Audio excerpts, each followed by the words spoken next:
Hello, respective viewers. This is George Mylan. So, welcome back to my channel once more. And so, this time I'm talking about Ukraine's attacks on Russia. So, not just when Ukraine's fighting in its own territory to expel the invaders, but when they're actually crossing the international border into the Russian Federation itself. So, the best form of defense is attack, they often say. And the Ukrainians are going to say, well, you've been invading us since 2014, and indeed even before that, attempting to murder the Ukrainian president, Yushchenko, and so on, interfering in elections. So obviously, if you don't respect our border, we shan't respect yours. And your bases are there and things like that.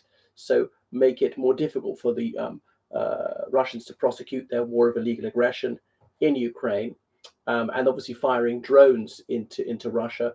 Just yesterday, the Russians claimed they downed 3 drones in the Kaluga region, which is a few hundred kilometers from the Russian border.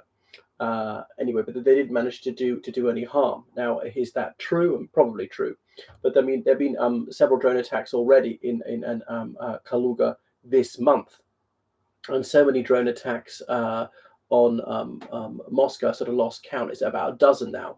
But these are doing almost no damage. A city of 14 million people, Muscovites just appear to shrug it off.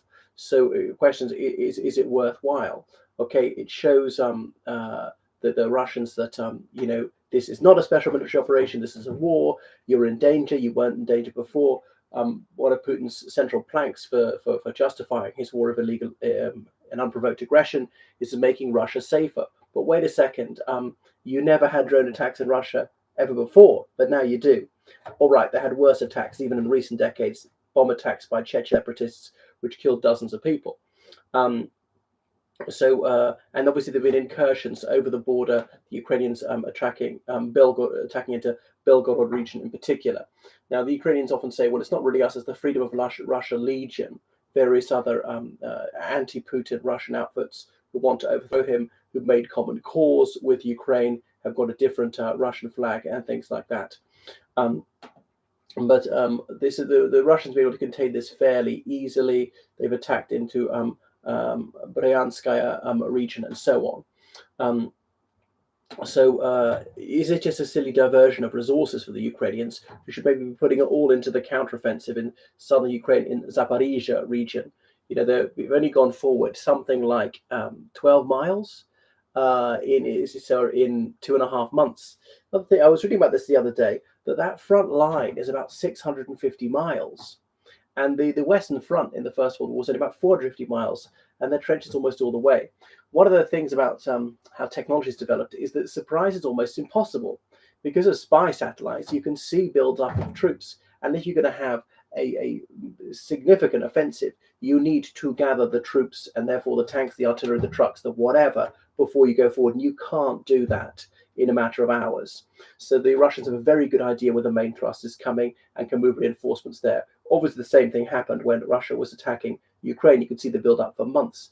Even then, the Ukrainians were rather haphazard and didn't prepare properly, didn't blow up bridges, dig anti-tank ditches like they ought to have done, just hoping against hope it wasn't going to happen, which was rather rash. If they had, maybe it wouldn't have happened. So the FSB, that's Federalная Служба Безопасности, the Federal Security Service, they have their border agents, and they were trying to protect Russia's western border from Ukraine. Their National Guard units, that was only set up in about 2016, and they were trying to fend off Ukrainians who are crossing over the border into Western Russia.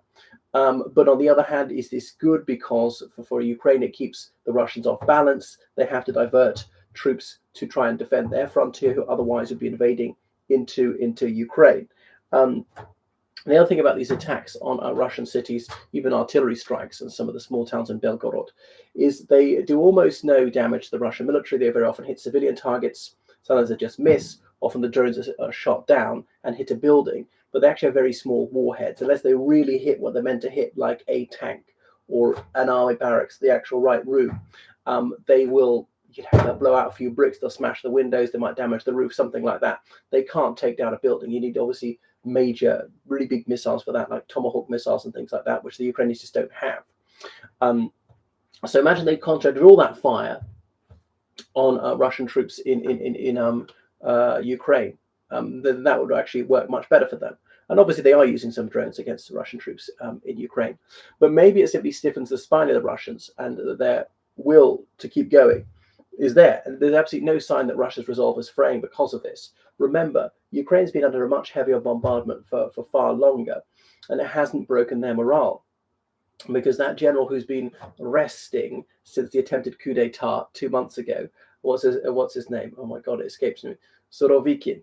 He said his message to Putin was, last November, okay, let's concentrate on taking down the energy infrastructure in Ukraine. We're going for electricity substations, power stations. They'll have no heating. They'll be freezing to death, and they will just run up the white flag. They'll capitulate because we'll just be freezing to death. Admittedly, there was a military Russian on as well, because the railways largely run on electricity. So much of Ukrainian munitions are distributed through the railways, so it would take out their transport network. But anyway, that didn't work.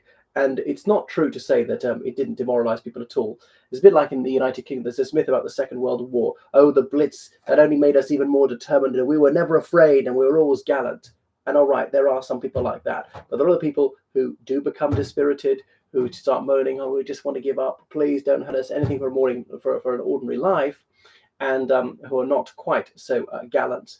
And people who are rather irresolute. And obviously, there are people who are somewhere in between. And the longer it goes on, the more and more demoralized people are going to come. But there's no end in sight, and you're not clearly winning, then morale starts to flag. Anyway, in Ukraine, I think there's a long way from breaking them. But when this offensive fails, it almost uncertainly is going to fail by the end of November 2023. I think there'll probably be more grumbling, more people saying, can we really afford to go on paying this sort of price for this sort of gain just to go forward a few kilometers? And there may be more talks. Remember, there were talks on the 5th of August this year in Jeddah, Saudi Arabia. The Arab League was there, but Ukraine and the delegations of various other countries were there, pro-Ukrainian countries, neutral countries, to discuss the Ukraine conflict. Russia and Belarus were not invited. Was it pointless? I mean, I'm afraid to say it probably fairly was pointless, but maybe it was a little bit useful from a Ukrainian point of view to send a message that Russia is excluded. You're outside the councils of the world for these reasons. If you want to rejoin the Comity of Nations fully, you have to withdraw from Ukraine. But there was a fascinating poll out in the United States last week that the majority of Americans now want to reduce military aid to Ukraine. A few of them want to cut it off completely, but just reduce it. And that's only going to grow the longer the war goes on. So that is a very worrying signal from a Ukrainian perspective. And obviously, the Ruskies will be rubbing their hands in glee because this is what they're banking on. That they couldn't achieve a blitzkrieg victory if they can string it out. They said the West is the attention span of a mayfly, and they will eventually give up. They will grow tired of paying the price and obviously risking a nuclear exchange. So hoping that Biden loses, a Republican comes to office. They think Trump failing him. Ron DeSantis has talked about cutting off Ukraine. Vivek Ramaswamy said he would definitely not give them anything. And that would be the end of the Ukrainian war effort. 80% of the military aid comes to the United States. Western European countries are just not giving anything like enough. And the United States can quite reasonably say this is a European war. It's not a war on the American continent. If you care about Ukraine, you guys have to stump up. You've been very tight-fisted. France has given very, very little in relation to its size of population and economy. And that would work for Putin. But that means keeping the war going for a year and a half, which he could do. As I say, I think Point Break is going to come summer next year when it might be becoming unaffordable for Russia. The trouble is, what is affordable? Is he willing to significantly lower living standards? It's only hurt them a little bit. Inflation has sped up a little bit. They've had to raise interest rates. The ruble's now something like is 105 to the dollar. But that's not that bad. They had worse 30 years ago. But yeah, it is the worst since the early 90s. It's going to get worse. The oil price cap is semi-effective, but it could go either way with oil prices and various other factors. How bad is this winter? Is it going to hurt Western Europeans too much? Oil and gas prices. They thought that Germany and Italy were beating a path to Moscow's door, saying, okay, we'll throw the Ukrainians under a bus. Please just give us the cheap oil and gas. And that didn't happen. It could happen this coming winter, depending on its severity.